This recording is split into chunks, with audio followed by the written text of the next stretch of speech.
Saya teringat di mana masa-masa ketika kita SMA, disitulah tempat saya juga bertobat.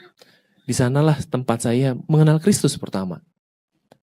Dan ada satu kisah di mana teman saya juga mengenal Kristus pada saat dia SMA juga.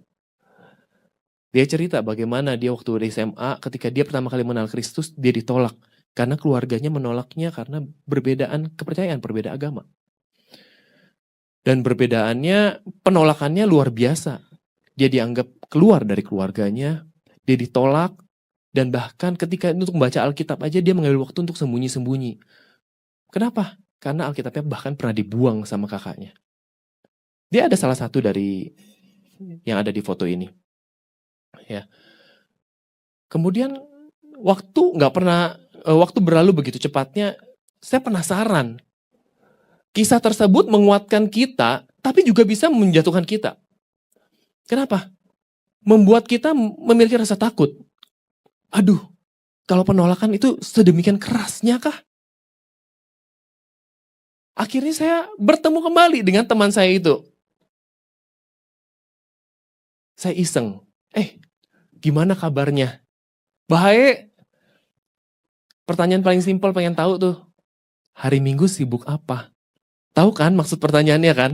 Hari Minggu sibuk apa? Oh, gue ke gereja. Gue masih ke gereja. Terus kemudian, waduh luar biasa ya. Gue sama sekeluarga, sama istri, sama anak. Oh, ke gereja. Iya, gue ke gereja di Jakarta. Terus, sorry. Dulu gue masih inget. Lu pernah cerita ke gue, dan gue pernah dengar, lu ditolak kan sama keluarga kan? Wih iya, banget. Terus gimana? Penolakan itu masih terus. Tapi percaya gak sih? Gue kan 5 saudara nih. Dia 5 saudara.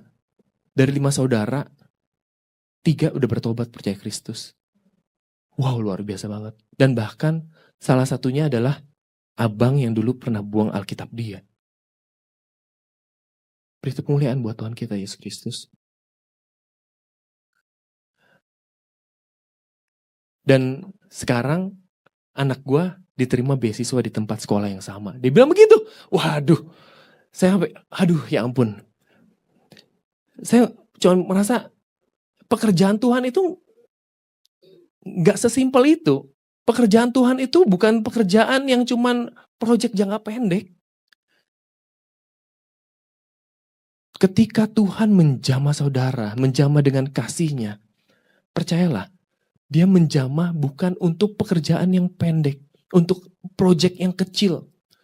Tetapi Dia punya blueprint yang besar, blueprint untuk memproyeksi saudara, bukan saja keselamatan buat saudara, tetapi keselamatan untuk seluruh keluarga saudara. Keselamatan untuk generasi-generasi berikutnya. Keselamatan untuk Anda yang mulai sebagai orang percaya.